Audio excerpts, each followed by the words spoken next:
Baik, selamat pagi teman Idea. Pertama-tama marilah kita panjatkan puji syukur kepada Tuhan Yang Maha Esa karena di sininya kita semua dapat hadir secara virtual dalam webinar hari ini. Idea dengan bangga mempersembahkan webinar dengan judul Langkah Teknik Operasi Katarak serta isu dampak pembatasan operasi katarak serta strategi agar terhindar dari fraud dari sisi rekam medis. Idea merupakan penyelenggara event yang berfokus pada skill dan knowledge update. IDEA bekerja sama dengan 118 sebagai lembaga penyelenggara diklat yang terakreditasi oleh Kementerian Kesehatan. Izinkan saya, Dr. Raymond, selaku MC dan moderator yang akan memimpin menjalani acara hari ini. Yang telah hadir bersama kita narasumber yang ahli dan di bidangnya, yang terhormat Dr. Endi Pramudia Laksana, spesialis mata, dan Bapak Rizal Ferdian Saputra, STR. Dan selamat pagi, Dok. Selamat pagi, Dr. Endi dan Pak Rizal. Pagi dok. Ya, dan selamat pagi Ya, juga pagi yang dok. saya hormati seluruh peserta webinar dan tim Idea yang saya banggakan. Teman Idea, seperti kita tahu bahwa operasi katarak efektif dan tepat waktu sangat penting untuk meningkatkan kualitas hidup pasien. Namun, pembatasan akses terhadap prosedur ini baik karena faktor ekonomi, kebijakan kesehatan, maupun keterbatasan fasilitas medis dapat berdampak buruk pada hasil kesehatan masyarakat. Selain itu, dengan semakin berkembangnya teknologi informasi dalam bidang medis, pengelolaan rekam medis elektronik atau RME menjadi semakin vital. Namun, di sisi lain, digitalisasi ini juga membuka peluang bagi praktik kecurangan atau fraud. Seperti manipulasi data medis yang dapat merugikan pasien dan institusi kesehatan. Oleh karena itu, penting untuk memahami langkah teknis dalam melakukan operasi katarak yang aman dan efektif, serta mengidentifikasi dan mengatasi potensi dampak pembatasan operasional, terutama dalam upaya meminimalkan risiko fraud yang terkait dengan rekam medis. Webinar ini diadakan untuk memberikan wawasan pada tenaga medis dan praktisi kesehatan mengenai teknik-teknik terbaru dalam operasi katarak sekaligus membahas isu-isu terkait pembatasan operasi katarak dan cara-cara pencegahan fraud melalui pengelolaan rekam medis yang baik dan akurat. Untuk teman Idea akan ada voucher menarik yang akan kami bagikan kepada teman Idea yang beruntung berupa e-money sebesar Rp50.000 untuk 2 orang. Caranya mudah sekali. Silakan follow akun Instagram Idea di @ideabdg. Oke, komen semenarik mungkin pada postingan terupdate, buat story dan mention di Instagram kita. Ya, akan saya ulang ya. Silakan follow akun Instagram Idea di @ideabdg, komen semenarik mungkin pada postingan terupdate-nya, buat story dan mention ke Instagram kita. Oke, selanjutnya eh, kita akan masuk ke dalam satu set SDMK. Admin boleh dibantu untuk membuka peserta yang sudah diizinkan.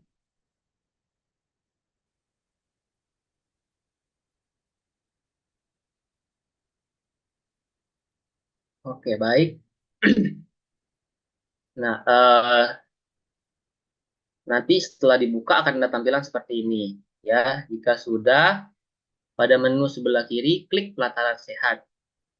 Kemudian, ya, oke, klik menu pelataran sehat, kemudian cari pembelajaran saya. Kemudian Anda akan dialihkan ke halaman LMS Kemkes seperti tampilan pada layar ini. Oke, setelah itu klik gambar lonceng di atas, Anda akan menerima notifikasi untuk undangan pelatihan webinar hari ini. Scroll ke bawah, jika sudah muncul tulisan mulai belajar, oke. Jika sudah muncul tulisan belajar, berarti Anda sudah terundang. Namun jika belum, dimohon untuk fokus terlebih dahulu ke dalam Zoom. Dan akses belajar akan dibuka bersama setelah webinar selesai. Oke. Baiklah, acara webinar akan segera kami mulai. Namun sebelumnya izinkan saya membacakan data tertib webinar pada hari ini. Izinkan ini untuk Oke, berikut adalah tata tertib pada webinar hari ini. Yang pertama adalah pastikan terlebih dahulu koneksi internet Anda cukup cepat dan stabil. Pastikan Anda telah menginstal aplikasi Zoom versi terbaru demi keamanan. Harap para peserta membuka Zoom dan juga pelataran sehat untuk memulai belajar. Disarankan untuk menggunakan PC atau laptop dengan browser Google Chrome. Bagi peserta yang masih belum mendapatkan akses belajar di LMS atau belum terundang, dimohon untuk fokus terlebih dahulu mengikuti webinar via Zoom, pastikan nama yang tertera dalam Zoom Anda adalah nama asli. Selama acara diwajibkan sound Anda dalam keadaan mute. Selama acara diwajibkan bagi yang ingin menanyakan langsung bisa menggunakan fitur raise hand. Jika ada kendala teknis saat mengikuti acara ini, silakan menghubungi panitia atau admin di nomor 0811 99 30 494. Dan kolom chat hanya untuk bertanya yang berkaitan dengan materi.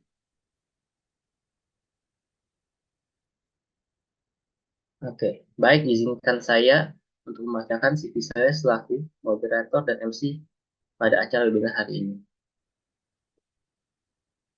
Berikut adalah CV saya, di mana saat ini saya sedang bekerja sebagai internship di Puskesmas Kota Tanjung Pinang dan RSUD Kota Tanjung Pinang, mulai dari sekarang Mei tahun 2024 sampai Mei 2025.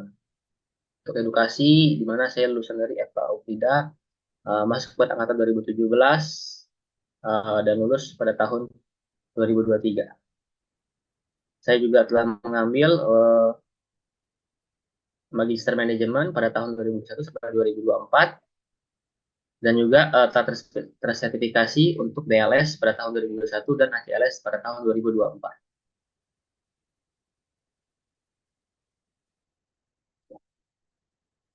Baiklah, langsung saja kita mulai sesi presentasi dari narasumber pertama.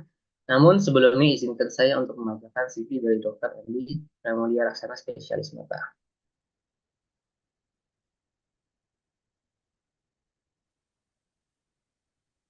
Oke, berikut adalah CV dari Dr. Endi Pramudia Laksana Spesialis Mata untuk pengalaman bekerja pada tahun 2016 sampai tahun 2018. Beliau bekerja di Rumah Sakit Mata Bandung dari tahun 2022 sampai sekarang di Dago Vision Care Bandung, pada tahun 2002 sampai sekarang di RSUD Pagelaran, dan dari 2004 sampai sekarang di RSUD Pamengpeung. Beliau juga menempuh pendidikan kedokteran di Universitas Pajajaran pada tahun 2013 dan melanjutkan pendidikan dokter spesialis matanya di Rumah Sakit Mata Cikendo pada tahun 2018 sampai dengan 2021. Beliau juga memiliki sertifikasi pada tahun 2023 oleh Indonesian Society of Cataract and Refractive Surgery atau INACRS dan juga Indonesian Board of Ophthalmology pada tahun 2022. Oke, selamat pagi dok. Izin, apakah dokter sudah siap dok? Pagi dok, mangga dok, boleh. Oke, siap dok. Waktu dan layarnya kami persilahkan dok. Ya, Assalamualaikum warahmatullahi wabarakatuh. Selamat pagi kepada teman-teman sejawat sekalian dan juga teman-teman nakes semuanya. Pada pagi hari ini kita akan melakukan kegiatan terkait webinar atau sharing ilmu ya. Kita sharing ilmu, kita berbagi. Bukan berarti saya lebih pintar, akan tetapi kita saling belajar. Dan saya juga sendiri di sini masih belajar terkait uh, apapun itu, baik itu untuk teknik operasi katarak dan juga ilmunya seperti itu. Untuk yang pertama, boleh ditampilkan slide. Jadi pada pagi hari ini kita akan membahas terkait teknik operasi katarak yang terbaru. Cuman untuk operasi katarak itu sendiri banyak tekniknya. Dari yang awal kita sebut dengan ECCE, kemudian ada small incision cataract surgery, SIX, dan juga vakoemulsifikasi ini. Kenapa saya di sini sekarang membahas yang vakoemulsifikasi? Bukan berarti teknik yang ECC dan SIX itu lebih jelek dibandingkan vakoemulsifikasi, tidak. Akan tetapi ECCE, SIX, dan VACO dapat menghasilkan hasil operasi yang sama baiknya terhadap pasien. Hanya berbeda tekniknya saja, gitu ya. Mungkin kenapa saya bahas terkait VACO pada saat ini, karena vakoemulsifikasi adalah tindakan yang lebih sering dilakukan dan juga mungkin lebih nyaman bagi pasien dan cenderung lebih singkat waktunya. Terkait singkat waktunya, kembali lagi, itu tidak membuat ECC dan SIX lebih lama juga, akan tetapi tergantung operator yang melakukan tindakan tersebut. Ya, slide. Sebagai pendahuluan, pada tahun 2021 angka kebutaan katarak itu sebesar 3% dari total populasi di seluruh dunia. Dan penyebab kebutaan ada katarak.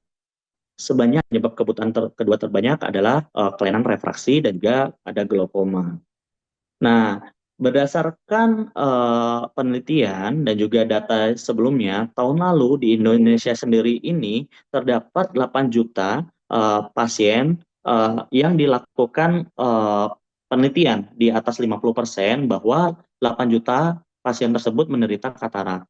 Itu tahun lalu. Dan eh, angka jumlah operasi yang dilakukan di Indonesia ini tidak mencapai sampai 8 juta. Sehingga karena masih ada sisanya, dapat menyebabkan terjadinya backlog atau penumpukan atau seperti snowball ya. Seiring bertambahnya tahun akan menyebabkan angka kebutaan katarak semakin tinggi, semakin tinggi, semakin tinggi. Oleh karena itu, kita sebagai dokter mata ataupun para tenaga kesehatan lainnya eh, perlu dan juga perlu meng-highlight bahwa tindakan pemberantasan buta akibat katarak ini itu perlu dilakukan dan juga eh, dengan melakukan tindakan operasi katarak terhadap pasien-pasien yang memang menderita katarak dapat eh, meningkatkan kualitas hidup dari pasien itu sendiri dan juga dapat meningkatkan dari penelitian ya, dapat meningkatkan pendapatan untuk negara juga karena pasien-pasien yang tadinya buta akibat katarak dapat produktif kembali seperti itu.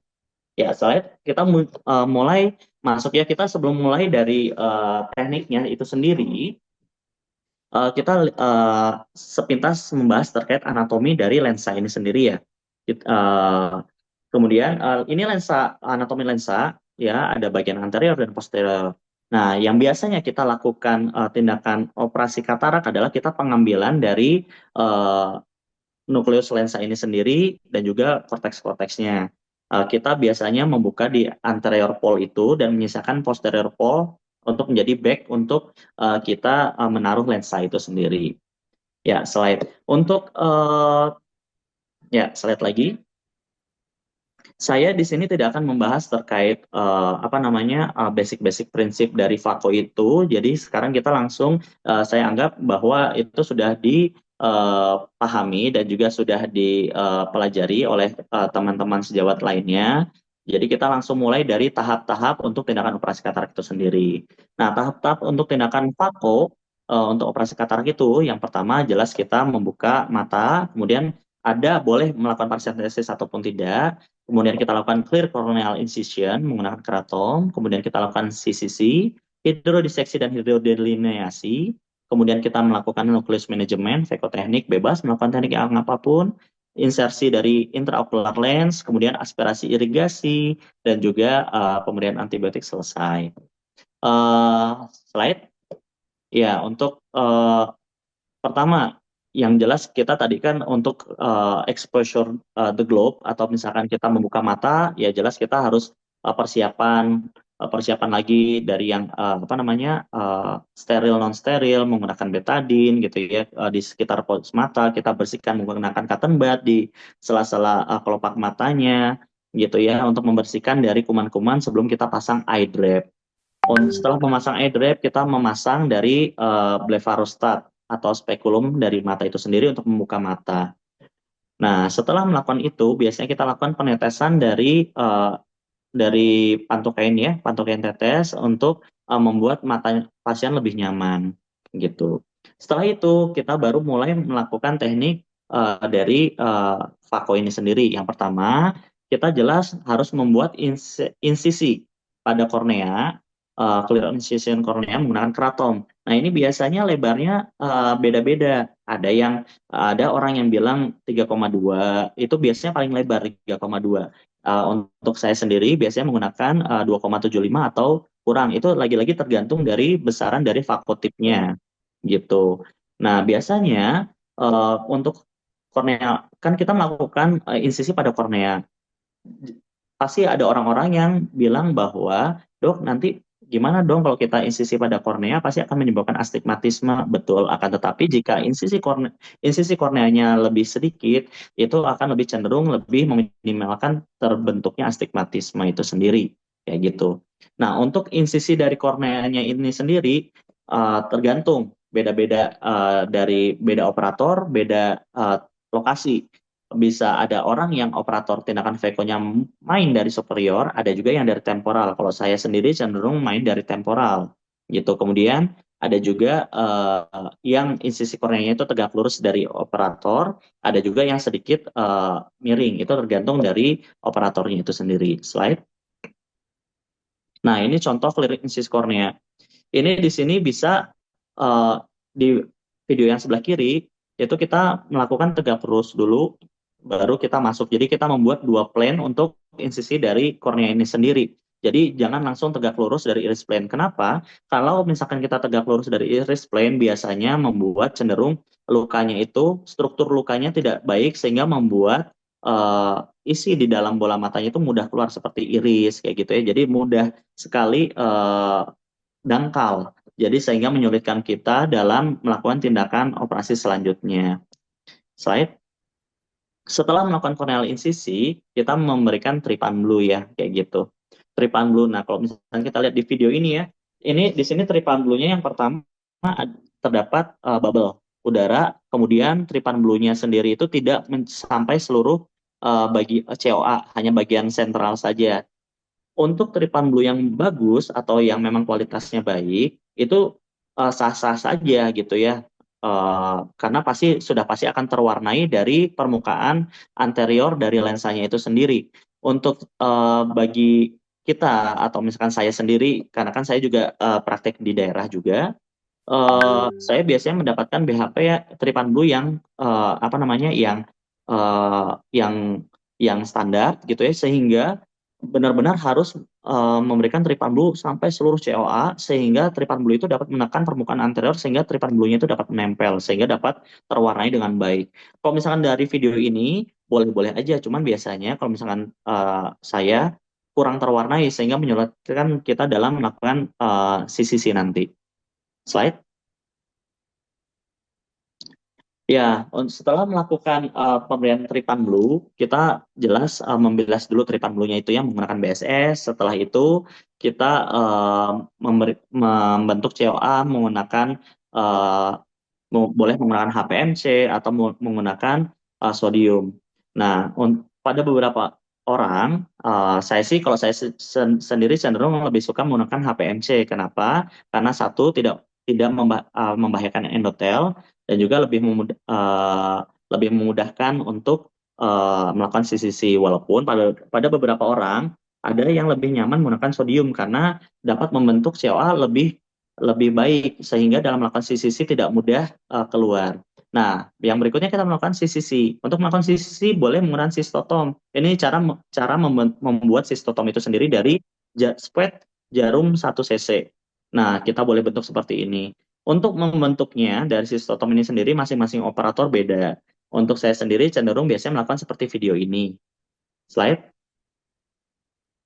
Untuk melakukan CCC itu sendiri boleh menggunakan sistotom tadi atau boleh menggunakan ultrata atau bahkan Inamura. Kalau saya sendiri cenderung biasanya menggunakan ultrata seperti di video ini ya. Kita langsung menggunakan robekan, kemudian bisa langsung dijepit gitu. Cuman pada beberapa orang yang memang tidak nyaman menggunakan ultrata, ya tidak apa-apa, sah-sah aja pakai sistotom. Itu tergantung operator masing-masing. Jangan dipaksakan harus bisa ini, bisa ini, bisa ini. Senyamannya saja, yang penting pasien aman. Gitu. Inti dari CCC atau Continuous Curvilinear Capsulorhexis ini adalah membentuk robekan dari kapsul anterior lensa secara continuous. Intinya continuous. Kalau di video ini kita melihat bahwa sisi-sisinya bulat itu lebih baik kalau bulat. Tapi kalau misalkan bentuknya seperti bunga kol, yang penting dia apa namanya? Yang penting dia continuous, itu tidak masalah. Kenapa? Yang penting continuous. Intinya adalah continuous. Kenapa? Agar mengurangi dari radial tear atau bisa menjadi robekan pada kapsul radial sehingga ke posterior juga. Dengan menggunakan sisi ini juga ada plusnya juga, membuat si iol lensa intraokular yang kita insersi nanti akan tetap berada in the back, tidak ke depan sehingga menyentuh iris sehingga dapat menyebabkan glaukoma dan lainnya. Slide. Setelah melakukan CCC terbentuk dengan sempurna, kita melakukan hidrodiseksi. Hidrodiseksi biasanya pada awalnya itu kita tepat di bawah kapsul anterior, kemudian kita menyemprotkan air secara gentle. Ingat secara gentle. Kenapa secara gentle? Karena dengan tindakan hidrodiseksi ini juga dapat menyebabkan robekan pada kapsul posterior lensa jika kita melakukan hidrodiseksi atau menyemprot secara kencang. Seperti itu. Slide. Setelah hidrodiseksi, kita melakukan hidrodelineasi. Boleh. Pada beberapa orang cukup dengan hidrodiseksi, ada orang juga yang hidrodelineasi sampai terbentuklah golden ring seperti ini. Nah, pada saya sendiri cenderung melakukan hidrodiseksi dan hidrodelineasi. Setelah melakukan hidrodiseksi dan hidrodelineasi, biasanya saya tetap harus memutar lensa itu boleh menggunakan dari gauge-nya itu sendiri, boleh menggunakan Sinski untuk memastikan bahwa lensa atau nukleus lensa itu bisa terputar sehingga memudahkan kita dalam melakukan tindakan fako. Slide. Ya, untuk fakoteknik atau nukleotomi teknik itu sendiri, biasanya pada beberapa orang ada yang secara basicnya kita melakukan sculpting dulu, chop, kemudian quadrant removal. Untuk sculpt biasanya kita sarankan low vacuum dan low aspirasi. Untuk chop kita menggunakan high vacuum dan high aspirasi. Saat quadrant removal kita high vacuum dan juga high ultrasound power. Right?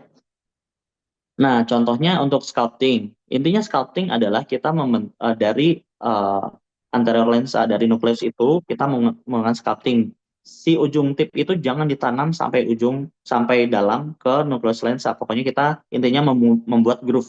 Sculpting membuat garisan di tengah itu ya. Untuk memudahkan kita dalam fracturing dari lensa itu sendiri. Slide.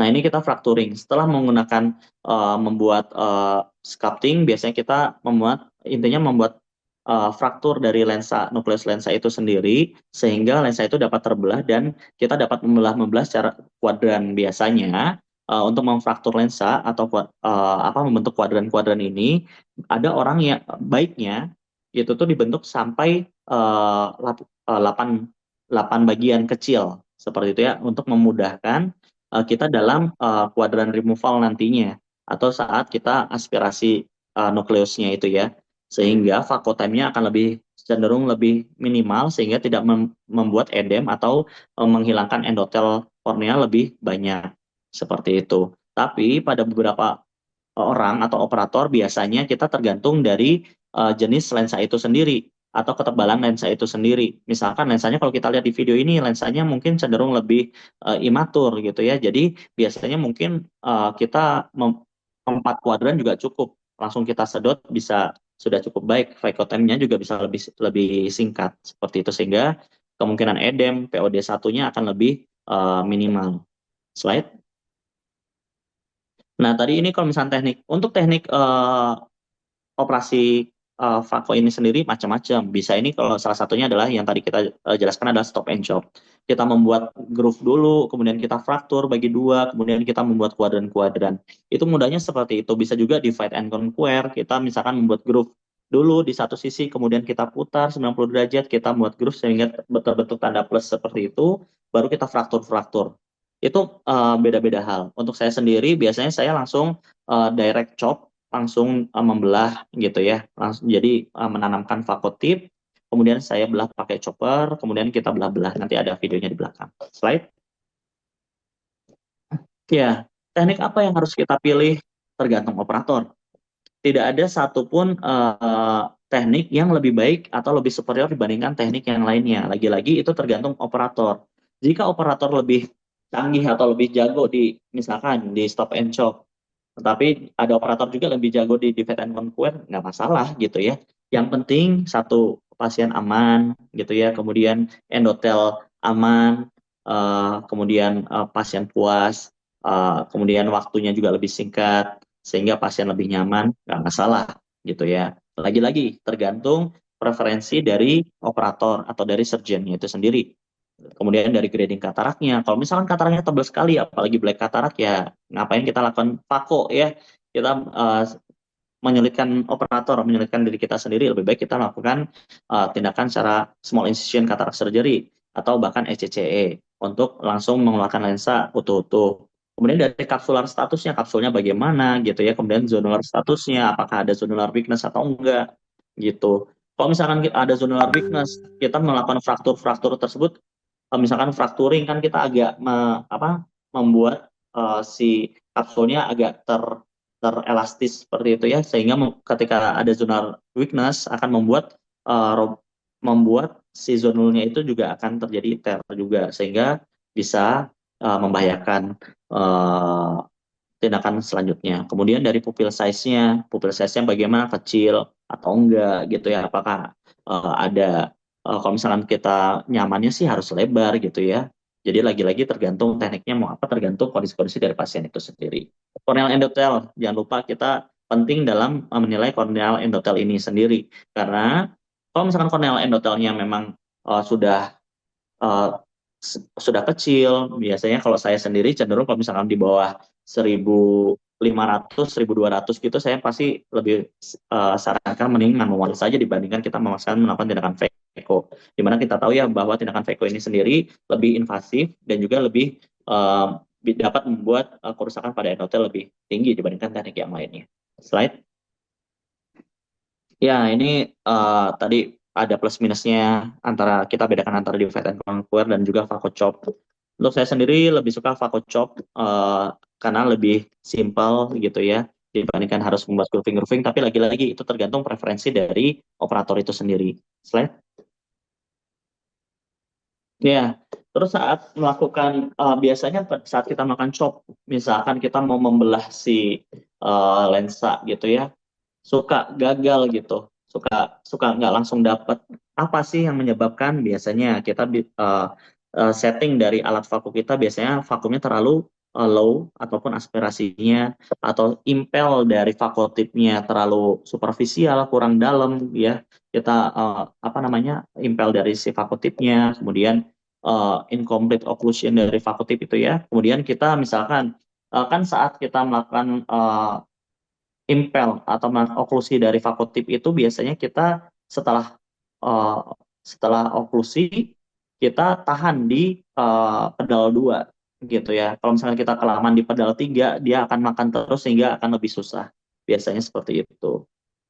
Bisa jadi kalau misalkan kataraknya juga soft, jujur saya kalau misalkan soft katarak itu agak susah untuk membelah secara langsung gitu ya. Apalagi saya biasanya menggunakan vertical chop kalau misalkan kataraknya soft seperti itu. Slide.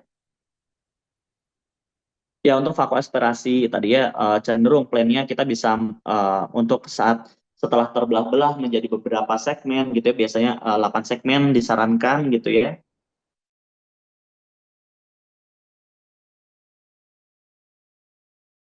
Bisa memakan si segmen-segmen nukleus lensa tersebut bebas. Boleh in the back, di posterior, boleh iris plane, boleh di anterior. Masing-masing ada plus minusnya. Kita bahas yang anterior dulu. Kalau misalkan yang anterior, jelas kalau kita makan di atas iris plane atau di anterior lebih dekat ke endotel.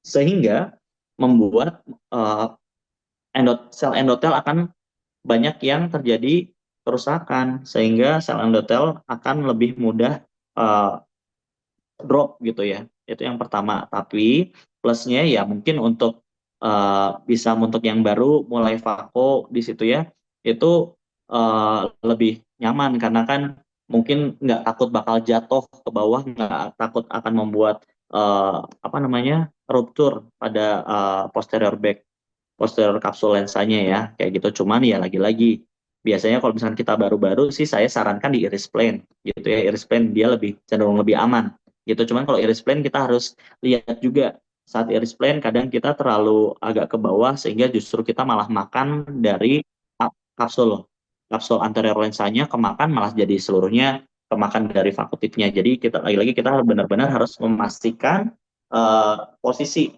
dan tiga dimensinya harus dapat banget kayak gitu. Kalau kita makan di posterior jelas lebih aman, cuman ya lebih cenderung lebih resiko terjadinya posterior rupture dari posterior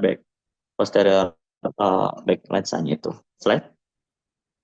Nah, ini biasanya terjadi kapsular rupture gitu ya. Dapat terjadi macam-macam. Yang pertama mungkin dari sisi-sisinya. dari sisi yang tadi kita bahas, mungkin dia escape gitu ya, escape sehingga radial tear bisa sampai bisa langsung terjadi robekan sampai posterior. Bisa juga saat melakukan tindakan vako itu kita mainnya di apa namanya di posterior saat mau aspirasi lensanya sehingga tapi vakotipnya malah justru kena ke posterior kapsul karena kita tahu ya tadi dari anatomi lensa bahwa kapsul posterior lensa itu dia paling tipis sehingga kesentuh sedikit saja sama vakotip langsung bisa terjadi robekan. Ya dulu saya waktu awal-awal sering kayak gini karena eh, mau coba di posterior jadinya malah kasihan ke pasien ya karena ruptur gitu ya. Akhirnya saya sejauh ini masih main di iris plane kadang-kadang juga di posterior gitu tergantung kondisi pasien itu sendiri.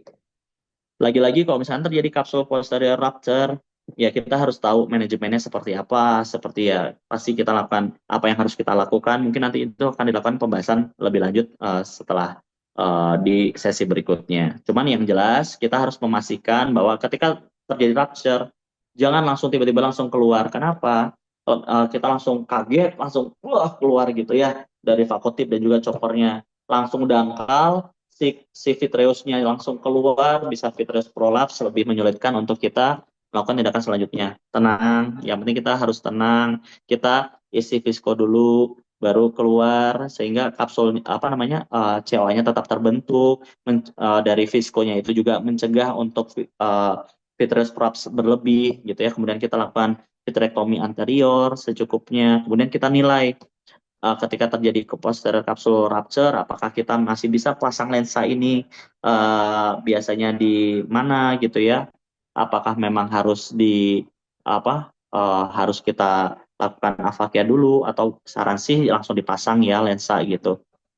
Jadi kita harus nilai juga setelah terjadi komplikasi seperti itu. Slide. Ya, tanda-tanda terjadinya rupture kita juga harus tahu apa aja. Kalau misalkan biasanya ya tanda yang terjadi adalah ketika misalkan kita sedang melakukan manajemen nukleus atau aspirasi lensa, ternyata terjadi rupture. Biasanya itu langsung si lensanya itu tuh menjauh dari vakotip, langsung kayak menjauh padahal kan sedangkan kalau misalkan tidak terjadi rupture, si nukleus lensa itu akan terus mendekat ke vakotip, tapi ini tiba-tiba menjauh, itu langsung kemungkinan tanda-tanda terjadinya uh, rupture. Clear red reflex juga bisa langsung gitu ya.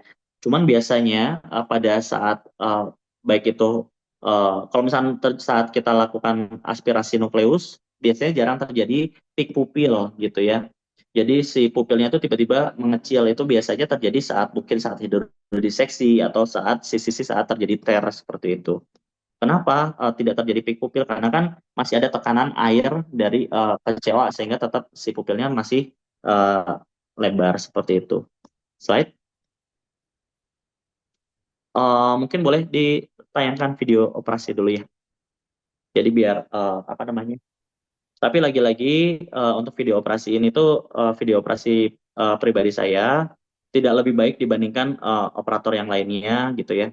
Boleh dipercepat. Nah ini di sini saya langsung melakukan direct chop, langsung membelah ya, langsung membelah di sini ya. Jadi tidak melakukan grooving dulu. Jadi intinya bagaimana kita membelah si nukleus lensa itu sendiri. Ini saya belah ke sisi satunya lagi. Ini di sini saya melakukan bisa mengelastiskan karena saya yakin bahwa zonular tidak terdapat zonular weakness gitu ya. Nah, ini saya bagi-bagi dulu. Kalau di sini saya membagi menjadi 6 kuadran. Karena saya melihat walaupun dia tampaknya matur tapi sepertinya dia cenderung masih lebih soft untuk kataraknya gitu. Nah, ini mulai kita mencoba nucleus management ya. Kita aspirasi. Nah, ini saya mainnya di iris plane kalau ini. Saya nggak berani in the back karena memang satu terlalu padat banget kalau misalnya di posterior gitu. Nah ini kita bagi-bagi lagi ya baru kita ambil.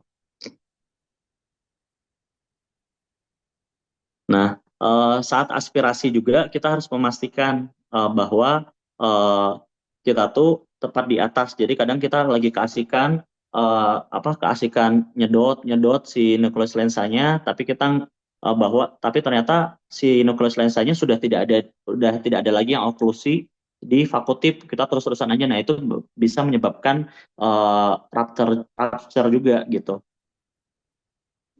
Nah, ini udah selesai, baru kita langsung kalau saya di sini langsung pemberian HPMC viscoelastis untuk persiapan pemasangan intraocular lens. Nah, di sini tuh nanti uh, ini kita lagi pasang lensanya, lagi persiapan implantasi IOL-nya.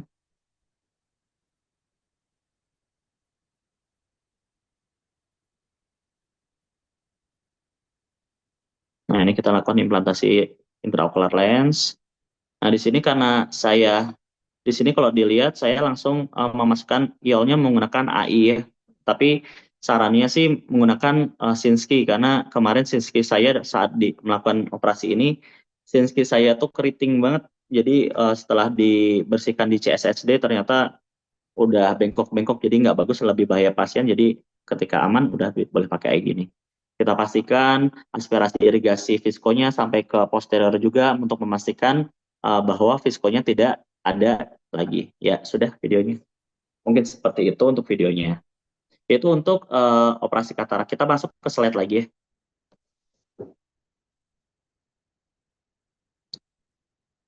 Nah, untuk tadi itu terkait operasi katarak.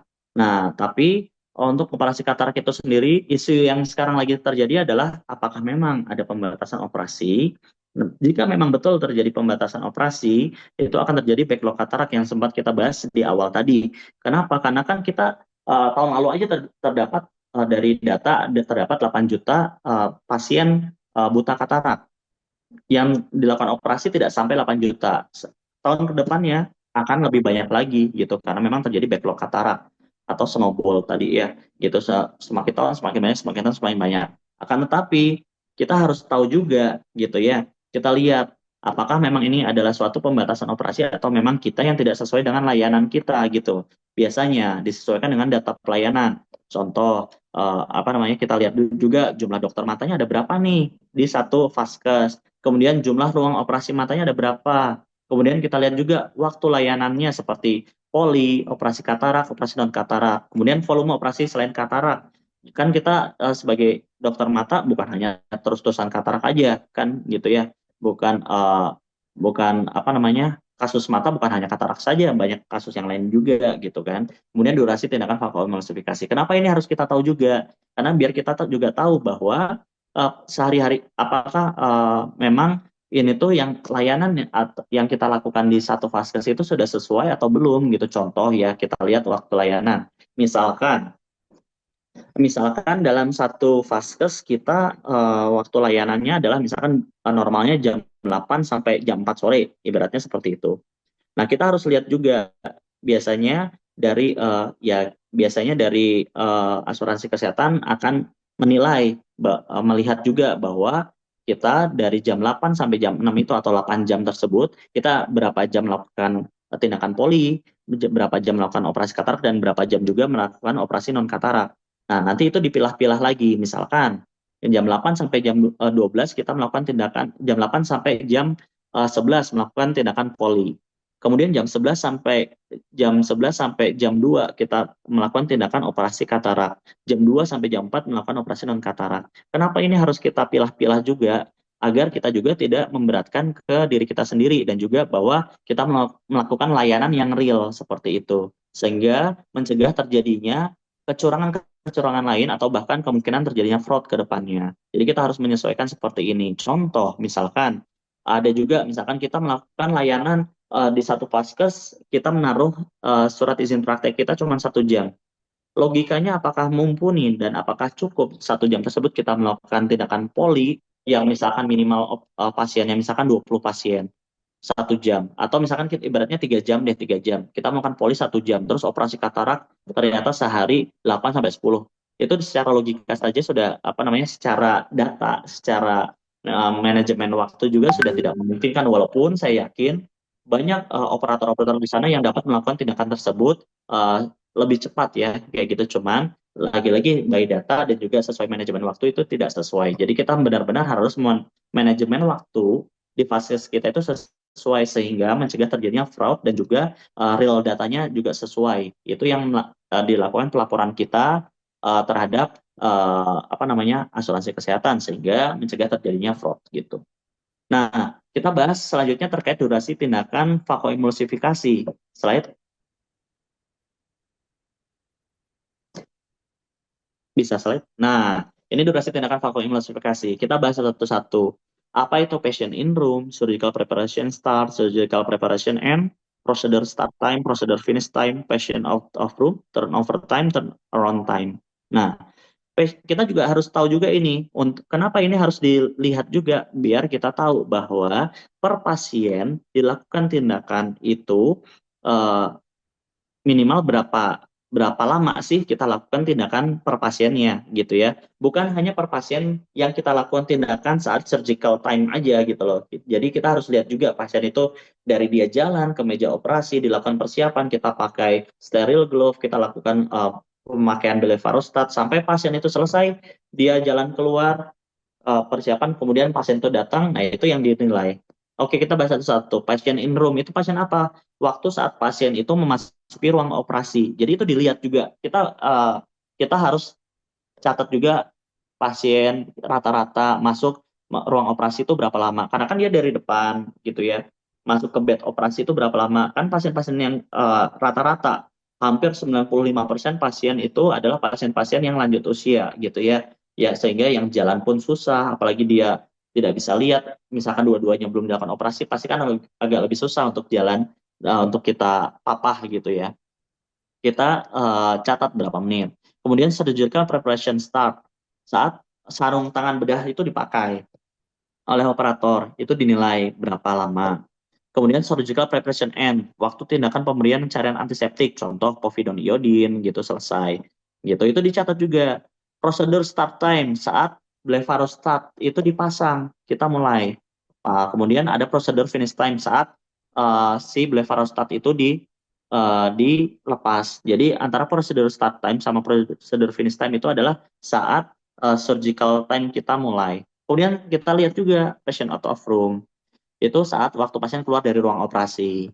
Nah, terus ini kita mulai turnover time. Turnover time itu apa? Selisih waktu antara pasien out of room yang pertama dengan pasien eh, prosedur PR2 gitu ya. Itu tuh kita lihat gitu. Kemudian pasien in room yang kedua itu berapa lama? Turnaround time, selisih waktu antara pasien finish time yang pertama sama pasien finish time yang kedua. Nah, itu harus kita lihat semuanya, kita catat sehingga kita bisa dapatkan data bahwa per pasien dilakukan tindakan operasi katarak dan jarak antara pasien kedua itu berapa menit gitu. Jadi dengan data ini kita bisa memberikan data ke asuransi kesehatan bahwa oh per pasien ini kita dapat melakukan tindakan segini. Real datanya walaupun lebih cepat itu lebih baik. Cuman kan setidaknya kita ada rata-rata seperti ini, data seperti ini sehingga kita berikan ke asuransi kesehatan sehingga kita tidak akan melakukan secara real time dan juga mencegah terjadinya kecurangan-kecurangan ataupun fraud yang dituduhkan ya kayak gitu seperti itu. Sehingga kita dapat tenang gitu sehingga kita sudah melakukan insya Allah kita tidak ada apa namanya tidak tertuduh kecurangan aneh-aneh gitu ya gitu. Slide. Nah, lagi-lagi yang harus kita lihat, apakah ini suatu pembatasan atau kita yang tidak patuh terhadap jam layanan gitu. Jadi kadang kita juga ya sebenarnya kita sebagai tidak bisa dipungkiri di era zaman sekarang ini itu tuh kita memang harus mengikuti aturan-aturan dari aturan-aturan dari pemerintah. Sedangkan kita sebagai tenaga kesehatan kita biasa dilatih untuk seefisien mungkin gitu ya. Misalkan contohnya karena kan kita gimana caranya melayani pasien dengan cepat, tepat, sasaran dan secara baik gitu ya. Kalau misalkan kita bisa melayani pasien dengan lebih cepat, kenapa enggak gitu? Kenapa harus kita lama-lamain seperti itu? Kan kasihan pasien yang lainnya yang menunggu begitu ya. Cuman kenyataannya di era sekarang kita harus benar-benar sesuai data real time dan kita harus lihat. Jadi sehingga kepatuhan jam layanan ini juga penting untuk mencegah terjadinya apa namanya kecurangan-kecurangan yang terjadi seperti itu. Kemudian kita juga lihat kan ya, kadang kita dituduhkan, dok, ini tidak kenapa sudah dilakukan operasi, padahal kan dari visus atau tajam penglihatannya belum sesuai. Terus dok, kadang ada dokter di tempat lain yang memang dia angkanya misalkan visus, ada orang-orang yang visus koreksinya itu hanya maksimal 0,32, ada yang cuma 0,1. Itu lagi-lagi sesuai clinical pathway yang kita buat, yang kita sodorkan ke vaskes tempat kita kerja. Nah, clinical pathway ini yang nanti akan jadi acuan di asuransi kesehatan tersebut untuk dilihat. Jika kita memang misalkan kita di clinical pathway kita yang kita lihat di vaskes kita, ternyata kita uh, corrected visual best visual acuity-nya itu adalah 0,32 yang boleh dilakukan operasi katarak, yaitu yang dijadikan acuan. Tapi jika kita melihat ternyata di CP kita cuma 0,1, terus ya kan saya dari keilmuan operasi katarak 0,32 juga boleh gitu. Ya kan kita sesuaikan dengan clinical pathway kita gitu. Jadi jangan kita menyalahkan dulu ke orang, tapi kita harus baca juga clinical pathway yang kita buat seperti itu. Selama misalkan visusnya jadi masing-masing orang beda, ada yang di bawah 0,32 baru boleh dioperasi, ada yang di bawah 0,1 dan lain-lain kayak gitu. Lagi-lagi itu sesuai dengan clinical pathway yang kita buat. Seperti itu sih. Slide. Ya, terima kasih. Mungkin itu saja kita sharing ilmunya dan sharing pengalamannya. Bukan berarti kalau misalkan ada yang mau ditanyakan, boleh kita sharing pengalaman dan juga sharing ilmu bareng-bareng. Atas perhatiannya, terima kasih. Assalamualaikum warahmatullahi wabarakatuh. Baik, terima kasih Dokter Andy atas presentasinya sangat edukatif sekali ya. Oke, baik dok, nanti kita akan ketemu lagi ya dok, diskusi ya dok. Boleh dok. Bagi peserta yang ingin mengajukan pertanyaan, silakan dapat menuliskan di kolom Q&A dengan hashtag Tanya Dokter Randy. Oke. Sebelum lanjut ke narasumber kedua, mari kita saksikan dulu video dari inisiatif Zakat Indonesia.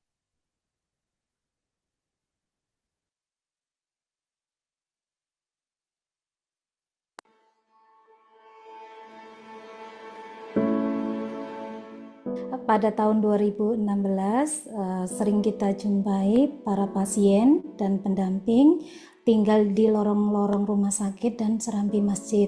Mereka tidak memiliki biaya untuk mengcover biaya akomodasi selama menjalani pengobatan rawat jalan di rumah sakit rujukan.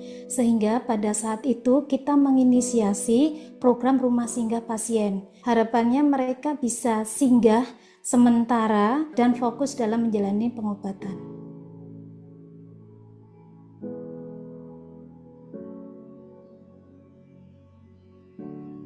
Fasilitas rumah singgah pasien inisiatif Zakat Indonesia yang diberikan meliputi yang pertama konsumsi sehari 3 kali,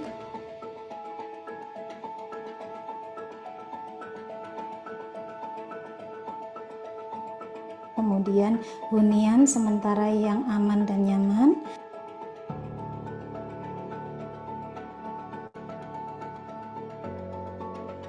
kemudian yang ketiga antar jemput layanan ambulan dari dan ke rumah sakit,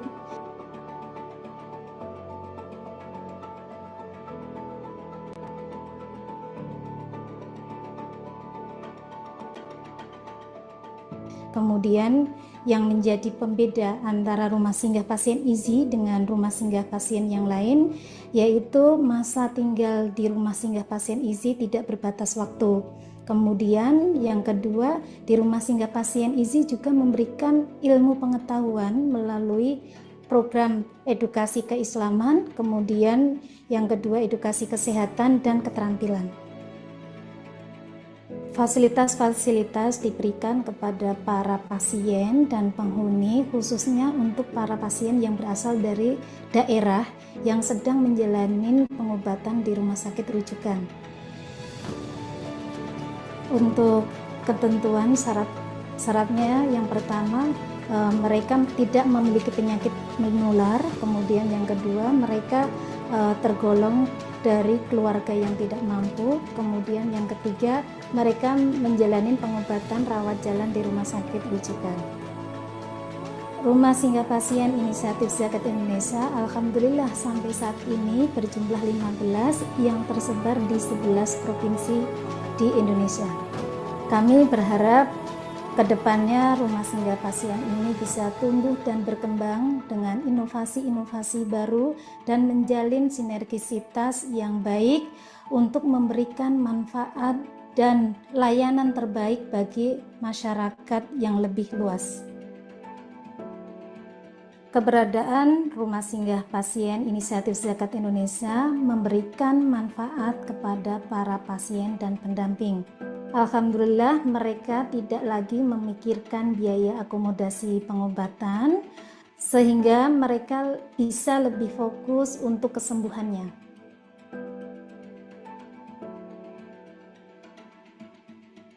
Ada juga yang dulunya ibadahnya bolong-bolong, saat ini mereka menjadi lebih rajin. Manfaat-manfaat tersebut tidak luput dari peran serta para donatur dalam mensupport aktivitas-aktivitas di Rumah Singgah Pasien Inisiatif Zakat Indonesia. Kami ucapkan terima kasih kepada para donatur yang sudah berkontribusi selama ini.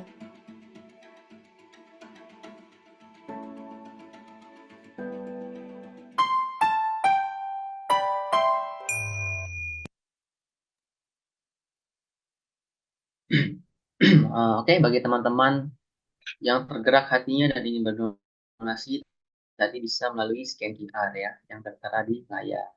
Iya, ini dia scan QR-nya. Baik, selanjutnya langsung saja kita mulai presentasi dengan narasumber kedua. Namun sebelumnya izinkan saya untuk membacakan CV dari Bapak Rizal Ferdian Saputra STM. Oke, berikut adalah CV dari Bapak Rizal Ferdian Saputra STM. Untuk pengalaman dari tahun 2010 sampai dengan saat ini, Bapak Rizal menjabat sebagai Kepala Instalasi Rekam Medis PMN RS Mata Cijango Bandung. Pak Rizal juga menempuh pendidikan sarjana manajemen informatika konsentrasi manajemen information of medical record. Bapak Rizal juga tergabung di organisasi sebagai anggota RSMAI Kompartemen Hubungan Pemerintah dan DKN. Juga termasuk dari bagian tim kodifikasi penyakit khusus mata Kemenkes RI dan tim kodifikasi penyakit khusus mata di Asosiasi Diagnosis Indonesia. Untuk penghargaan, beliau juga mendapat penghargaan sebagai tenaga kesehatan teladan Kementerian Kesehatan Republik Indonesia pada tahun 2022. Halo Pak. Ya, baik Apakah dok. sudah siap untuk presentasi Pak?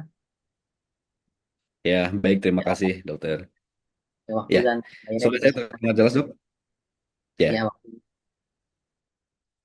ya, oke. Terima kasih. Baik. Izin saya share screen.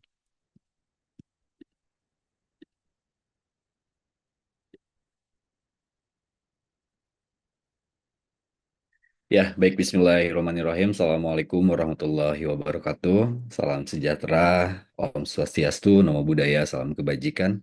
Terima kasih Dr. Raymond. Dan juga terima kasih untuk Idea. Dan terima kasih untuk Dr. Endi yang telah menyampaikan ini sangat lengkap sekali yang telah disampaikan oleh Dr. Endi dari mulai teknis dan juga beberapa regulasi yang memang terkait untuk tindakan katarak di asuransi ya, terutama di asuransi jaminan kesehatan nasional di Indonesia ini.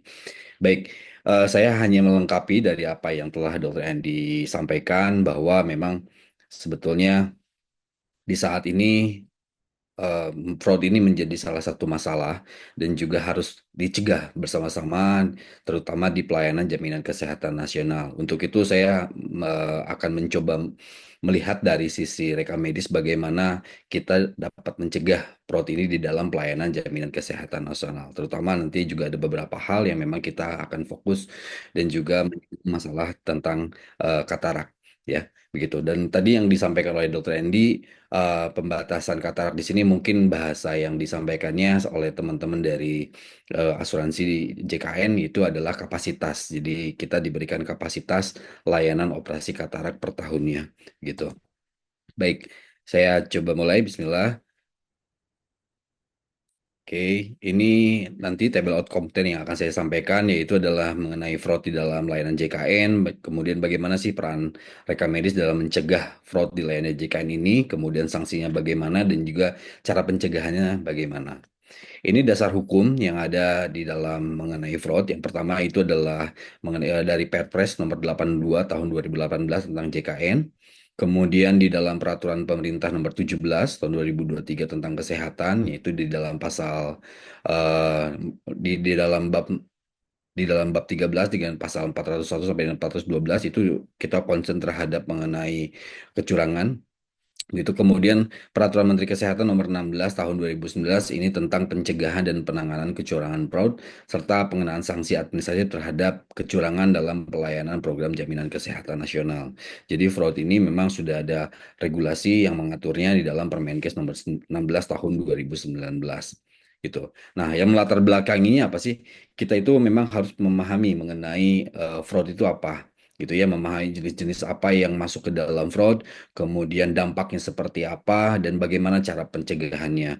Kemudian kita juga mengidentifikasi peran rekam medis. Nah, ini peran penting rekam medis dalam pelayanan pasien, kemudian implikasinya terhadap kecurangan fraud, dan juga kontribusi rekam medis terhadap manajemen layanan kesehatan dan juga pencegahan fraudnya. Nah, sehingga dari latar belakang ini kita akan meningkatkan kualitas pelayanan kita, terutama di kesehatan jaminan kesehatan nasional di Indonesia, sehingga kita juga terhindar yang namanya kecurangan dan juga kita mempunyai strategi untuk meningkatkan kualitas layanan jaminan kesehatan nasional gitu. Nah, ini sedikit ada video. Oh, mohon maaf saya ini dulu sebentar.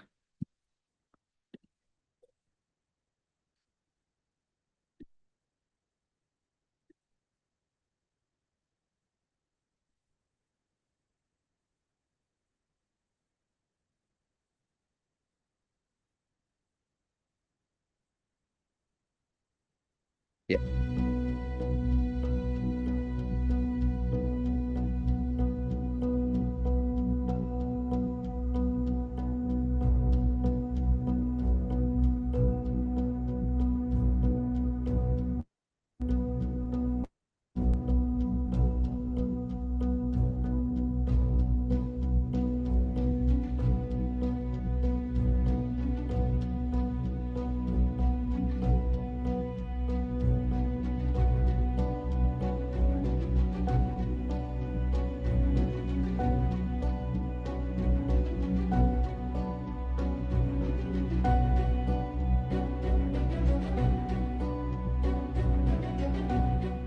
Jadi yang kita temukan nih klaim fiktif yang kita verifikasi, kita pull bucket ke lapangan gitu. Yang pertama, dia mengumpulkan dokumen pasien, ada KTP, KK, kartu BPJS, melalui bakti sosial kerjasama dengan kepala desa. Ya, udah canggih kan, jadi emang niatnya udah mengumpulin KTP dan kartu BPJS. Gitu ya, udah niatnya. Lalu dia mengeluarkan surat eligible peserta, ada dokternya segala macam, yang sebenarnya udah nggak kerja lagi di rumah sakit itu, tapi dia tanda tangan aja, oke gitu. Jadi makanya ini komplotan beneran gitu ya. Begitu, nah ini yang paling susah nih, membuat menandatangani rekam medis, reksum medis, catatan perkembangan pasien, pemeriksaan penunjang, itu lengkap semua tuh.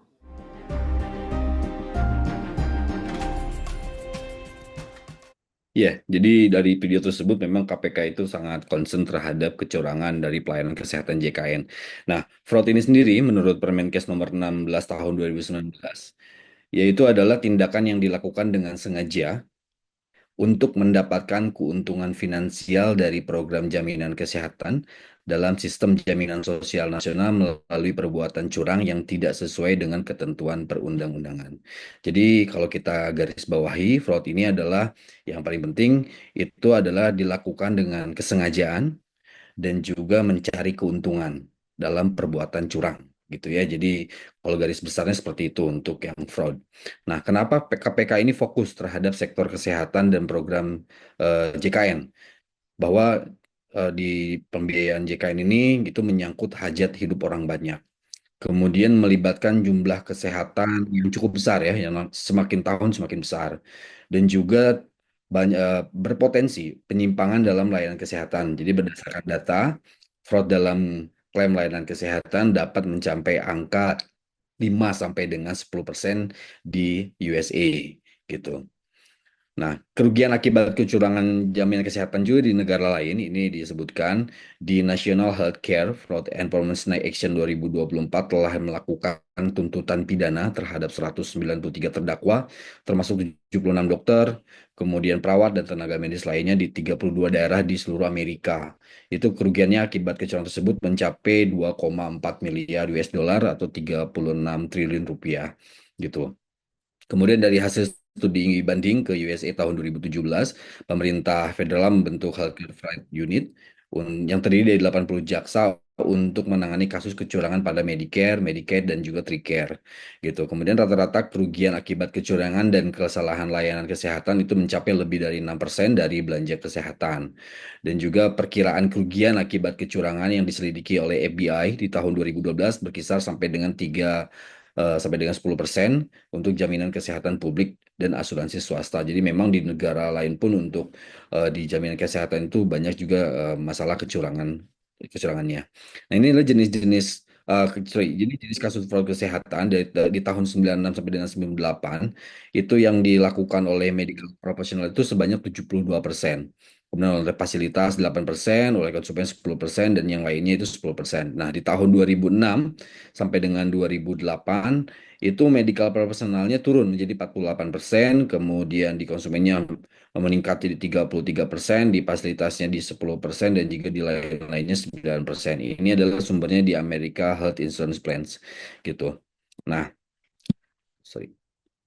Ya, ini tindakan fraud yang ada di kita, yaitu bisa dilakukan oleh peserta, kemudian oleh penyedia obat, oleh BPJS Kesehatan tersendiri, oleh pemangku kepentingan, dan juga oleh fasilitas kesehatan. Jadi fraud ini tidak hanya dititik beratkan oleh di fasilitas kesehatan, tetapi juga ada di beberapa bagian yang memang juga dapat terjadi tindakan-tindakan kecurangan atau fraud tersendiri, gitu.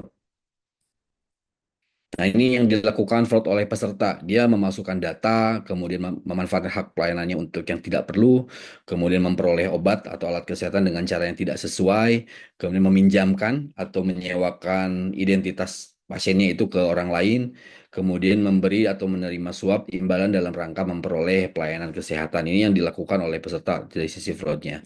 Nah, ini oleh BPJS Kesehatan itu melakukan kerjasama dengan peserta yang menerbitkan identitas peserta yang tidak sesuai dengan ketentuan, kemudian menyetujui, membiarkan memanipulasi manfaat yang tidak dijamin dalam jaminan kesehatan dengan maksud untuk mendapatkan keuntungan, kemudian menarik besaran iuran yang tidak sesuai, kemudian menggunakan dana jaminan kesehatan untuk kepentingan pribadi, kemudian melakukan kerjasama dengan peserta atau fasilitas kesehatan untuk mengajukan klaim yang tidak sesuai dengan ketentuan, kemudian memberikan atau menerima imbalan atau memiliki benturan kepentingan yang mempengaruhi pengambilan keputusan sesuai dengan kewenangannya dan juga menerima titipan pembiayaan iuran dari peserta yang disetorkan ke rekening BPJS Kesehatan. Nah, ini juga yang lebih rincinya fraud oleh dari sisi BPJS Kesehatannya yaitu adalah menolak atau memperlambat penerimaan pengajuan klaim yang telah memenuhi persyaratan. Jadi semua klaim ini kita sudah sesuai, sudah oke dengan batas waktu 15 hari itu kita akan ajukan tetapi diperlambat atau ditolak. Nah, itu juga masuk ke dalam kategori fraud. Kemudian memperlambat dan mempercepat proses verifikasi klaim, kemudian menahan pembayaran tagihan yang telah diverifikasi dan juga sudah sesuai dengan perundang-undangan, kemudian menghilangkan data klaim, bekerja sama meminta Paskas untuk mengubah kode diagnosis atau dokumen pendukung lainnya yang tidak sesuai dengan ketentuan peraturan perundang-undangan, itu juga masuk kategori fraud, menerima dan atau menarik imbalan, kemudian menunda proses pendaftaran kepesertaan, kemudian membiarkan dan melaporkan adanya indikasi kecurangan, mengurangi manfaat yang seharusnya diterima oleh hak peserta, kemudian mengarahkan atau bekerja sama dengan coder untuk mengubah kodifikasi yang tidak sesuai dengan diagnosa yang ditulis oleh dokter. Mungkin agar nilai klaim yang dihasilkan itu tidak terlalu besar, itu itu bisa jadi terjadi, kemudian melaksanakan kredensial yang tidak sesuai dengan ketentuan perundang-undangan dan juga memanipulasi hasil kredensial rumah sakit. Nah, ini yang terjadi di yang ada di dalam Permenkes 16 bahwa kita memang perlu pemahaman mengenai fraud ini di fasilitas kesehatan. Yang pertama ini adalah upcoding. Nah, ini semoga kita terhindar dari apa yang ada di eh, tertuang di dalam fraud oleh fasilitas kesehatan tersebut. Yang pertama upcoding, kita memanipulasi diagnosis atau tindakan, gitu ya. Jadi kita menambah-nambahkan diagnosa eh, dokter agar klaim yang dihasilkan itu menjadi lebih besar. Kemudian cloning adalah penciplakan klaim dari pasien lain. Kemudian phantom billing, ini klaim palsu yang memang sedang disoroti oleh KPK bahwa banyak terjadi rumah sakit yang adanya phantom billing mungkin gitu ya. Kemudian infantile bills, ini pengembungan tagihan obat, kemudian pemecahan episode pelayanan, kemudian unblending or fragmentasi gitu. Jadi yang seharusnya episode pelayanannya menjadi satu, kita pecah layanannya agar kita mendapatkan dua keuntungan atau lebih gitu. Kemudian self referral atau rujukan semu. Jadi kita merujuk dari paskes satu dan ke paskes lainnya dengan dokter yang sama yang sebetulnya di dalam paskes yang pertama itu bisa dilakukan tindakan tersebut. Tetapi dengan tujuan agar mungkin klaimnya lebih besar ataupun jasa medisnya lebih besar sehingga pasien tersebut dirujuk ke paskes keduanya tanpa alasan fasilitas kesehatan. Gitu. Kemudian repeat billing, kemudian memperpanjang length of stay, kemudian memanipulasi ruang kelas perawatan, kemudian mengalihkan tindakan yang tidak dilakukan, yang sebetulnya mungkin pasien itu tidak dilakukan tonometri misalkan gitu ya, kalau di mata ini kita masukkan kode tonometrinya. Gitu. Kemudian melakukan tindakan pengobatan yang tidak sesuai dengan indikasi medis, kemudian readmisi atau admisi yang berulang, ini pasien itu harusnya dalam satu episode perawatan dari tanggal 1 misalnya sampai tanggal 10, tetapi di tengah-tengah dia dipulangkan dulu. Kemudian nanti 2 hari kemudian dia masukkan lagi dengan kasus yang sama. Ini masuk kategori kecurangan, kategori readmisi. Kemudian menarik biaya atau peserta tidak sesuai dengan ketentuan perundang-undangan, dia pasien yang seharusnya tidak ada iur biaya gitu, jadi pasiennya harus membayar atau dia pasiennya naik kelas yang tidak sesuai dengan perundang-undangan gitu. Kemudian menerima dan juga memberi suap dengan terkait dengan jaminan kesehatan dan juga memasukkan surat izin praktek dan juga surat izin operasional di fasilitas kesehatan.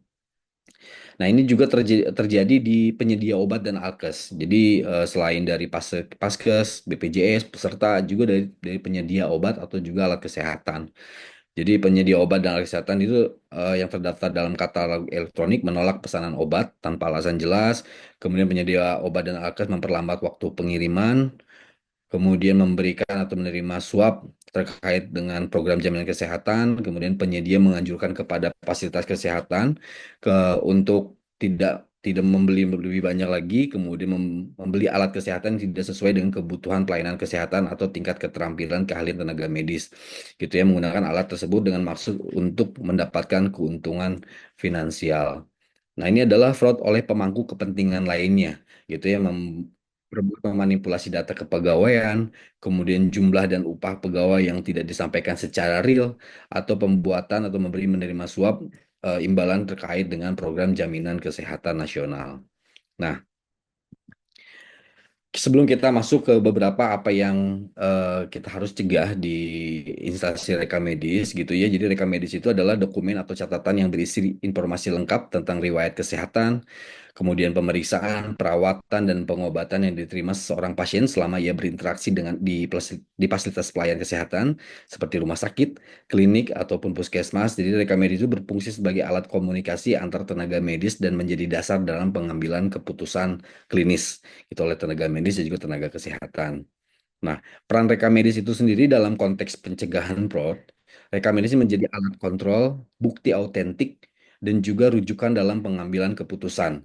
Jadi rekam medis ini adalah pondasi dalam penyelenggaraan pelayanan medis. Hal ini dikarenakan rekam medis merupakan perwujudan dari rahasia kedokteran yang bersifat tertulis. Gitu ya. Jadi mengapa memang di dalam rekam medis ini kita harus mencatat secara lengkap dan tepat dan tepat waktu sehingga memang sebagai bukti autentikasi rekam medis dan juga menjadi alat kontrolnya itu menjadi lebih baik sehingga kualitas mutu rumah sakit itu menjadi lebih baik begitu. Nah, manfaatnya apa? gitu ya. Dalam dalam rekam medis itu ada yang namanya Alfred ya, falsafahnya. Jadi merupakan administrasi, kemudian legal, finansial, riset, education, dokumentasi. Jadi di rekam medis itu berisikan catatan yang didasarkan pada wewenang, tanggung jawab untuk tujuan pelayanan kesehatan. Oleh karena itu, sebuah rekam medis memiliki nilai administrasi gitu. Dan juga rekam medis ini berisikan hal yang berkaitan dengan jaminan kepastian hukum gitu ya, berdasarkan keadilan dalam rangka upaya penegakan hukum dan penyediaan bahan tanda bukti untuk menegakkan keadilan. Untuk itu sebuah rekomendasi itu harus memiliki nilai hukum. Kemudian di dalam finansial, di saat era jaminan kesehatan nasional ini ada beberapa data keuangan yang memang ada di dalam rekam medis gitu ya. Memiliki nilai finansial itu berisi data atau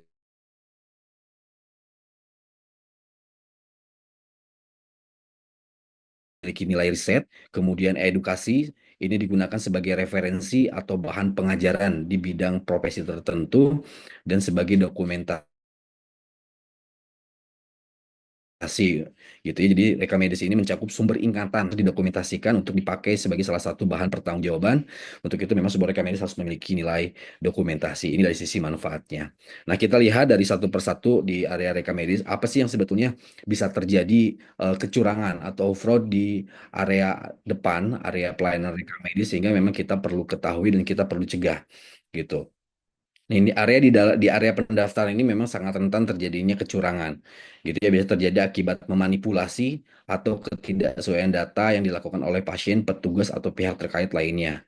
Jadi fraud di area pendaftaran ini tidak hanya merugikan sistem JKN, tetapi juga mengganggu kepercayaan masyarakat terhadap pelayanan kesehatan dan ketidaksesuaian data yang disimpan oleh fasilitas kesehatan.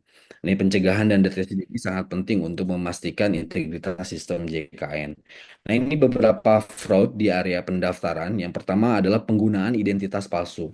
Jadi pasien itu menggunakan identitas orang lain untuk mendapatkan layanan JKN, terutama jika pasiennya tidak memiliki kepesertaan yang aktif, gitu ya. Kemudian penyalahgunaan kartu JKN. Jadi kartu JKN milik peserta dipinjamkan kepada orang lain yang bukan pemilik kartu untuk mendapatkan layanan kesehatan, sehingga memang petugas itu perlu melakukan verifikasi data apa yang disampaikan oleh pasien dengan memang pasiennya datang tersebut. Kemudian ini juga yang sangat bahaya adalah memanipulasi kronologis kejadian pasien. Jadi petugas merubah kronologis kejadian pasien agar dapat masuk penjaminan BPJS Kesehatan. Seperti yang kita ketahui bahwa penjaminan kesehatan itu untuk kasus-kasus kecelakaan itu tidak dijamin oleh BPJS Kesehatan. Jadi kita ada yang namanya jasara harja. Atau kalau dia kecelakaan kerja itu untuk swasta itu bisa menggunakan BPJS Ketenagakerjaan dan untuk pegawai negeri itu untuk pakai taspen. Nah, biasanya ini dimanipulasi kronologisnya, yang tadinya kecelakaan lalu lintas, yang seharusnya dijamin oleh jasara harja, itu dirubah kronologisnya jatuh di rumah ataupun seperti seperti apa agar masuk ke dalam penjaminan BPJS Kesehatan. Ini menjadi salah satu faktor kecurangan dalam pelayanan jaminan kesehatan nasional gitu. Kemudian pemalsuan dokumen, jadi menggunakan dokumen palsu seperti surat rujukan, kartu keluarga atau surat keterangan tidak mampu untuk memenuhi persyaratan pendaftaran JKN. Kemudian pendaftaran fiktif atau yang sedang marak saat ini, yang sedang isunya sangat besar oleh KPK, yaitu adalah phantom billing. Jadi petugas mendaftarkan peserta yang sebenarnya tidak ada peserta tersebut untuk mendapatkan keuntungan dan juga memenuhi target tertentu gitu. Nah, upaya pencegahannya seperti apa yang di area pendaftaran? Yang pertama kita penggunaan teknologi biometrik. Jadi implementasi teknologi seperti sidik jari ataupun pengenalan wajah untuk verifikasi identitas peserta ini menjadi salah satu upaya dalam pencegahan fraud di area registrasi pasien.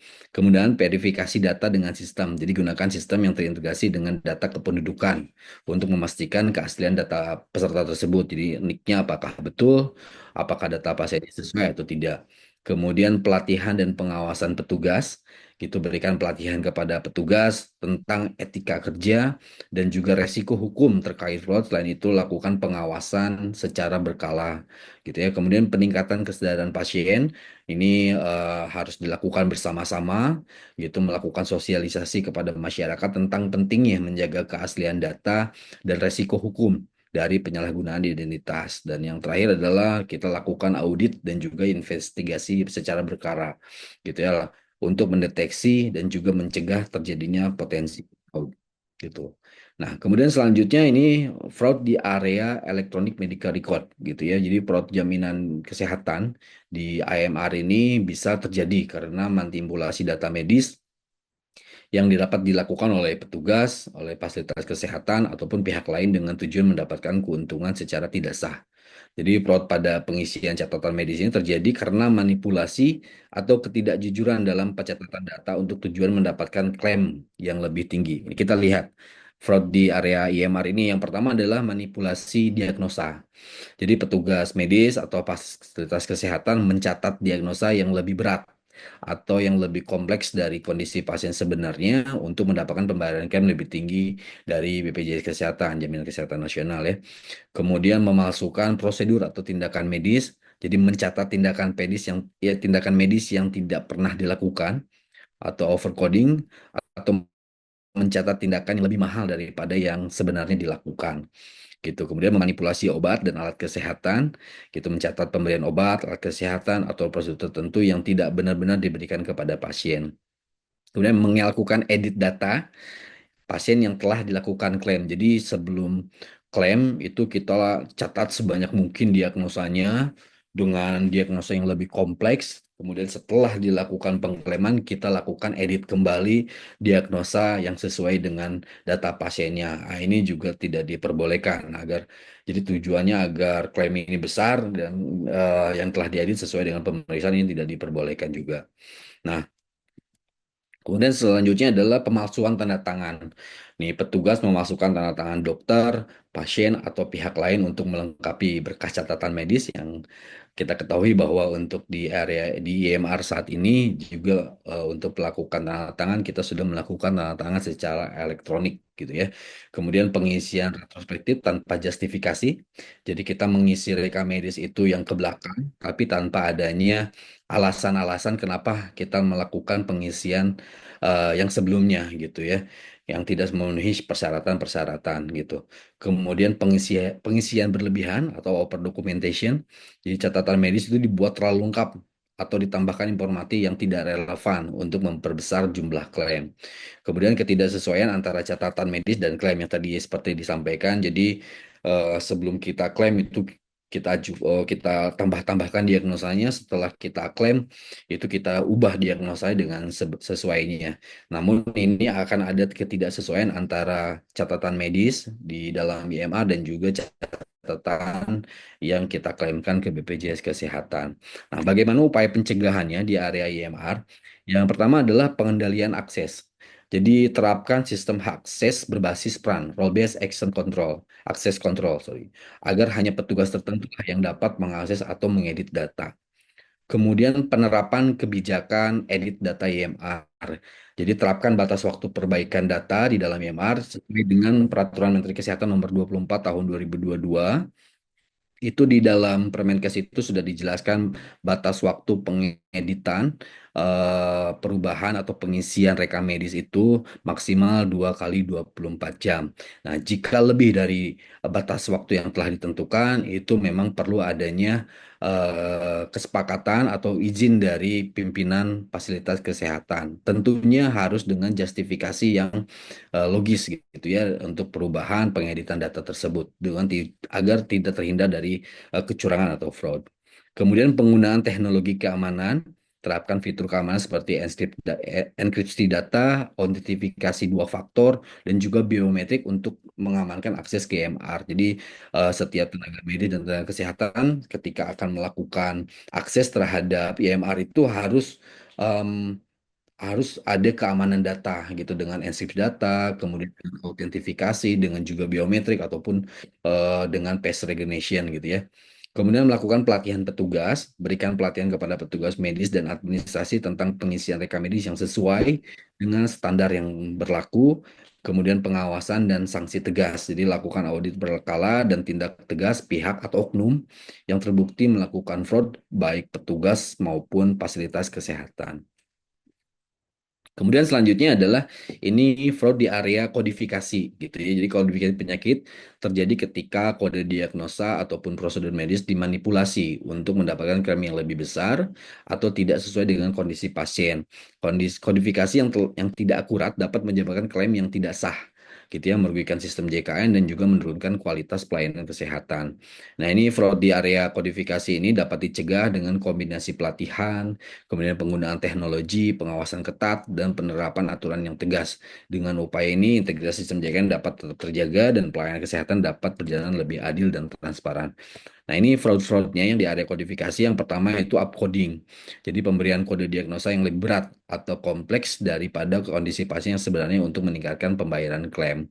Gitu. Jadi misalnya katarak murni gitu ya, bukan katarak komplikasi dengan diabetes, kita lakukan kodifikasi double code dengan E11.3 gitu, sehingga memang secara severity levelnya itu akan meningkat menjadi severity level 2 ini juga tidak diperbolehkan. Kemudian unbundling gitu ya, memecah satu prosedur menjadi beberapa kode tindakan yang lebih kecil untuk meningkatkan jumlah klaim. Jadi prosedur bedah yang sudah termasuk dalam satu paket klaim dicatat sebagai beberapa tindakan yang terpisah. Kemudian downcoding, memberikan kode diagnosa atau prosedur yang lebih ringan untuk menghindari pemeriksaan lebih lanjut oleh BPJS Kesehatan. Pemberian kode diagnosa fiktif, gitu ya, menambahkan kode diagnosa untuk penyakit atau kondisi yang sebenarnya tidak ada, gitu. Tidak ada pada pasien tersebut untuk memperbesar klaim. Pasien datang untuk kontrol ringan tetapi dicatat dengan memiliki kompleksitas yang serius. Kemudian memanipulasi dengan kode diagnosa yang lama. Jadi menggunakan kode diagnosa kembali yang lamanya gitu ya, untuk kasus lama, untuk klaim baru, sehingga pasien datang atau tidak memiliki keluhan yang sama itu kita lakukan kodenya yang lama aja gitu agar nilai klaimnya itu sama. Ya, itu memang tidak diperbolehkan.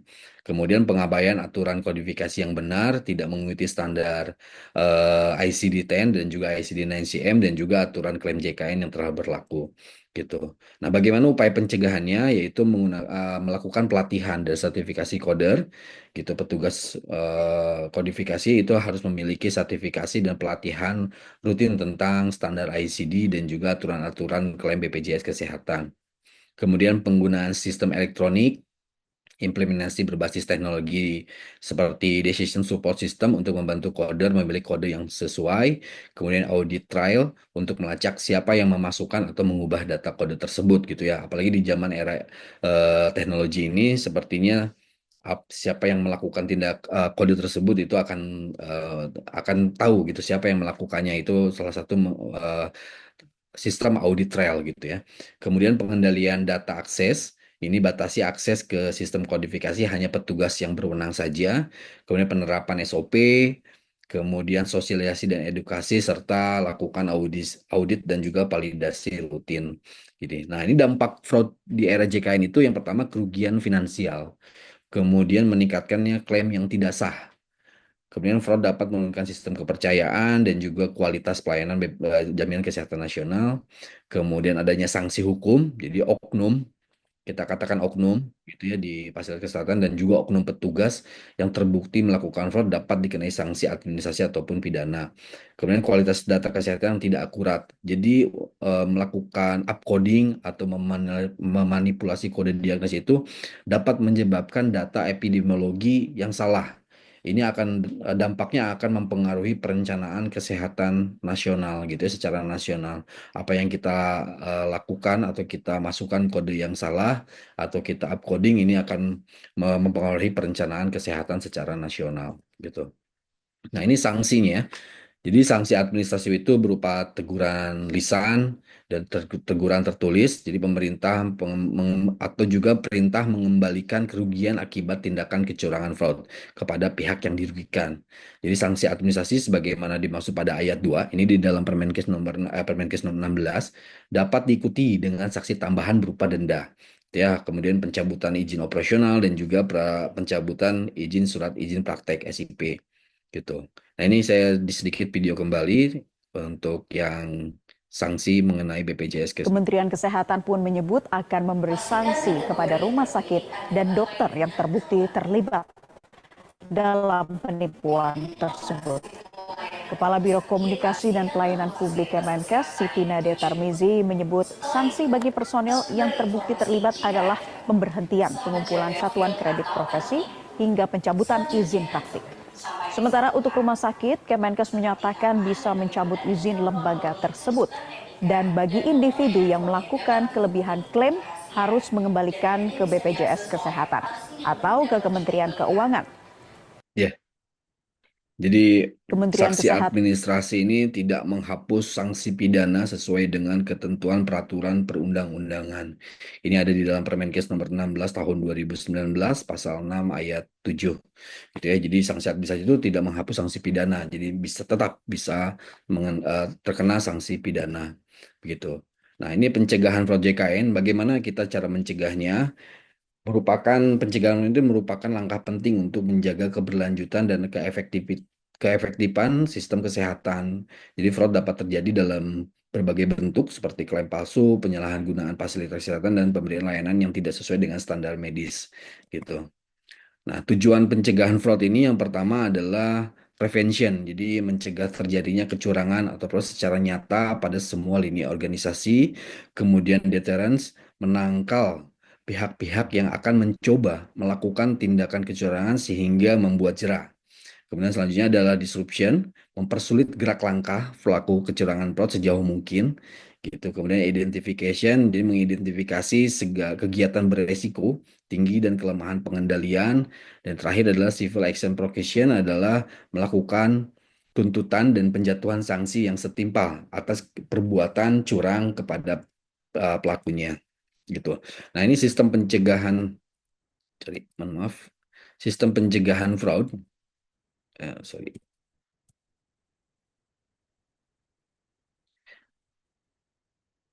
Nah, ini sistem pencegahan fraud yang pertama kita harus melakukan penyusunan kebijakan dan juga pedoman. Jadi penyusunan kebijakan dan pedoman manajemen risiko kecurangan paling sedikit terdiri dari pencegahan, deteksi, dan juga penyelesaian terhadap kecurangan fraud. Kemudian kita lakukan budaya pencegahan kecurangan gitu ya, membangun budaya integritas, kemudian nilai etika dan juga standar perilaku serta menciptakan lingkungan penyelenggaraan program jaminan kesehatan yang positif. Selanjutnya kita bentuk tim kendali mutu dan juga kendali biaya yang terdiri dari tim koordinasi dan juga tim teknis dan juga membentuk tim pencegahan kecurangan fraud. Jadi tim ini bertugas untuk mengidentifikasi dan juga mencegah adanya potensi-potensi kecurangan baik itu dari sisi rumah sakit, baik itu dari sisi tenaga medis maupun peserta JKN. Ini mencakup tindakan penyalahgunaan klaim, overbilling, dan juga penggunaan layanan medis yang tidak sesuai, dan juga praktek lainnya yang merugikan sistem jaminan kesehatan nasional. Nah, bagaimana pencegahannya yaitu pemetaan resiko dan juga mitigasi resiko terhadap resiko kecurangan, kemudian pengembangan budaya anti kecurangan melalui sosialisasi atau kampanye anti kecurangan dan pengembangan sistem deteksi kecurangan, kemudian penguatan kompetensi SDM secara berkelanjutan terkait dengan anti kecurangan, kemudian pengembangan sistem informasi yang dapat mencegah kecurangan. Ini strategi pencegahan fraudnya.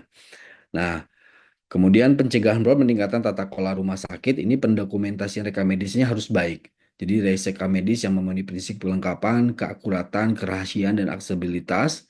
Kemudian penulisan diagnosa dan prosedurnya harus sesuai, gitu ya, mencatat diagnosis, pemberian obat, alat kesehatan yang digunakan, atau prosedur tertentu yang benar diberikan kepada pasien, itu harus sesuai.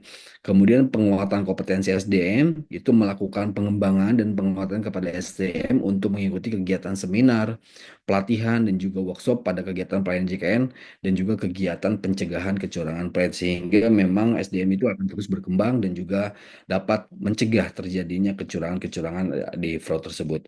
Gitu. Mungkin itu saja yang dapat saya sampaikan. Semoga bermanfaat. Nanti untuk selanjutnya mungkin bisa berdiskusi dan saya kembalikan ke moderator Dr. Raymond. Terima kasih. Wassalamualaikum warahmatullahi wabarakatuh. Baik, terima kasih Pak Riza atas presentasinya. Sangat informatif sekali ya Pak. Dan bagi peserta yang ingin mengajukan pertanyaan, dapat menuliskan di kolom Q&A dengan hashtag tanya Pak Rizal. Oke, sebelum kita masuk ke sesi diskusi, kita akan saksikan video upcoming event dari tim IDEA.